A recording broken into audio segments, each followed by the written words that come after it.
If you're looking for new anime to try out or old ones to watch with new episodes, Verve is the place to be. Black Clover, Demon Slayer, the most talked about anime right now, Dr. Stone, and new episodes of Don Machi and the critically acclaimed new arc of One Piece are available on Verve in high definition right now, vrv.co/geekdom. Try the streaming service for free with that link and enjoy these shows as well as classic episodes of all your favorite anime from the past. vrv.co/geekdom. Vegeta's final explosion, and no, not what he did to conceive Trunks, but the one in the Buu saga where he blew himself up to sacrifice himself against Majin Buu, is one of the most iconic moments, not just for Vegeta fans, but in all of Dragon Ball Z. And the question we're going to pose here on this video is, if Vegeta were fighting Goku and he did the final explosion, specifically Super Saiyan 3 Goku during the Buu saga, would Goku survive? That's the topic of this video. We're going to go in depth in the manga and talk about Goku compared to Majin Buu and what we think would happen. So joining me on this topic, please welcome back to Geekdom 101. What's up, man? And I'm happy to be here because this has always been a very hot topic, you know, the idea of Majin Vegeta versus Super Saiyan 3 Goku. Like, people have always wondered what would have happened if Goku pulled out that form. Obviously, he would have been way stronger than Vegeta, but how would Vegeta have counteracted that? Obviously, he has moves like the Final Flash and the Final Explosion, very powerful techniques that can amp your ki, but would it have been enough? If SS3 Goku fought Majin Vegeta, who was basically an enhanced Super Saiyan 2, Goku would win because he fared better against Majin Buu. He even thought they could probably beat Majin Buu at full power, but I did do a video discussing why there's no way Goku could beat Majin Buu during the Buu saga, and I went into really good detail in that video about why that is.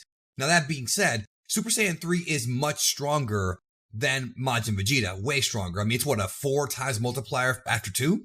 Yes. Now, I know there's other guides that mention this, but obviously, the super exciting guides, that's always been a staple, and we've always used that. And it's just a quick basis. So yeah, it would be 4/2, which is 8 times Super Saiyan. So now, the main reason as to why I said that Goku could not beat Majin Buu is because of what we're going to talk about here right now, and that is Majin Buu's regeneration and durability. No matter how much Goku would have pummeled Majin Buu, either he would have gotten too strong to maintain his body if he was dead, and he would have been sent back to the afterlife, or like we saw in the Buu saga, when he fought Kid Buu, he would have flamed out because his body was not used to Super Saiyan 3 at the time, and when he was alive.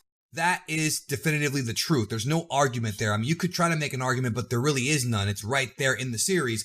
I don't care what Goku said, he was proven wrong at the end of the Kid Buu fight. So the reason why I'm bringing that up is because Buu was blown to bits, but he was able to regenerate. And that's why he was able to survive, because he regenerated. That's why he was able to do it. Goku does not have the ability to regenerate. Does that automatically mean that he's going to lose and die? It definitely puts Goku's body at a disadvantage, but the issue is just how much of an amp does the final explosion or the last attack, whatever you want to call it, what does that give Vegeta? Because obviously you mentioned earlier, there's a 4 times difference there. And overall, Super Saiyan 3, at least back in Z, was, you know, like the pinnacle of Saiyan power. You know, before GT, before Super, even though we could never really see Goku go full out with it because of different circumstances, whether his body was not at the right circumstance or whether it was him, you know, stalling for time, whatever it was, Super Saiyan 3 is supposed to be the pinnacle. But again, Vegeta launched an attack that he felt sure enough that would wipe out Buu, at least he thought it would, and it ended up disintegrating him into bits to the point to where even Piccolo couldn't even catch on until he saw him, you know, regenerating. Like, Buu was blown to the dust. He was blown to the wind. He was literally dust. You know what I mean? So, Daijinshi 7 Special Attack Dictionary brings up an interesting point because we've seen self-destruction techniques before in Dragon Ball. And right. With Vegeta's, though, they make it a point because Vegeta hammers this down in the episode and in the arc. But Daijinshi also backs this up by saying it's the ultimate self-destruction technique, which explodes. Yeah, it's bigger than the one Chaozu did. It's bigger Nappa. than the one Chaozu did. It's bigger than anything we had seen prior. It's Five by Man. Yeah, it's bigger than anything we had seen up until that point. And this is like you said, an enhanced Super Saiyan 2 with Vegeta engulfing his entire body with all of his ki and launching it all out. I mean, here's the big question here, bro. Is the enhanced power that you're talking about right now, the SS2 Majin Vegeta plus the power from the final explosion, is that enough to equal out or surpass that Super Saiyan 3 multiplier? That's really the question here that I'm trying to pose to you. It's tough to say. I mean, a lot of people, like you said, have argued over the years. You did your video. A lot of people have always argued over the years that Goku could beat Buu. Now, you did your video explaining why he couldn't. Yeah, it's in the series. I mean, it's in the manga. Super Saiyan 3 itself is just an insane transformation, and it's something that is on a completely different level, something that we had never seen before at that point. You know, something that ascends the ascended Super Saiyan.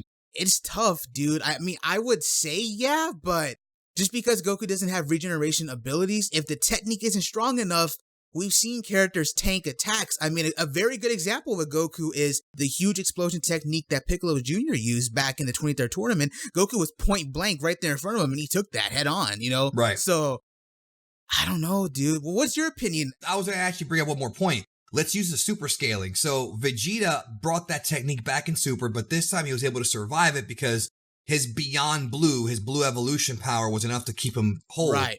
But it was enough to knock away Topo. Now, here's the question. How much stronger is God of Destruction Topo than Blue Evolution Vegeta compared to Super Saiyan 3 Goku compared to Majin Vegeta? Like, is Topo further ahead of Blue Evolution Vegeta? And I think the answer is no, because I feel like Blue Evolution Vegeta was able to hang in there with Topo a lot better than Majin would have against SS3 Goku based on what we've seen Super Saiyan 3 Goku do. I mean, we even saw Vegeta when he came back to life after he got another Zenkai at the end of the Buu Saga admit that Goku was number one. So even in his own head, him at full power was nothing compared to Goku. So I feel like the final explosion, I was going to actually straight up say that it couldn't, but with that much power, there's a chance if he catches him off guard, but I feel like if Goku sees it coming, which Majin Buu doesn't know anything about fighting at that time, like he learned more later on, but he didn't know about how to block certain things and his awareness levels wasn't really high. But I feel like if Goku was ready, he could put up a barrier and possibly block it. I do think that's possible, but and I know it's going to sound like a cop-out answer, so we are going to have the comment section give their thoughts, of course, and I'm probably going to put a poll in the upper right-hand corner for y'all to vote on whether or not you think he would have survived. But I think if Goku saw the move coming and put up a barrier to protect himself from the move, I do think he would have been able to survive it. But I think if he didn't see it coming, he would not have survived because it would have caught him off guard. It's kind of like how when Gohan blocked that blast from Cell, that was going towards Vegeta. He didn't have enough time to protect himself from that blast. He just dove in to save Vegeta, right? Yeah. And when he dove in, it hurt him because he caught him off guard. You know, in real life, most knockouts happen when you don't see the punch coming. If you see the punch coming, it doesn't hurt as bad. But if you look away and you get caught, it tends to hurt more. That's just a logic of fighting. So I think in Dragon Ball it fits. But I'm not 100% confident with that answer. Like, I'm saying that because I think it makes the most sense. I was going to say real quick, you brought up Super. The thing with Super is that there's a lot of different variables you have to count in when it comes to that, because in Super, when it comes to the Tournament of Power, there is something that you could actually scale to the final explosion. Now, this was the final flash and how Vegeta was confident and using the final flash against this stronger version of Jiren that tanked the Genki Dama that was being pushed by Kaioken times 20 Blue Goku.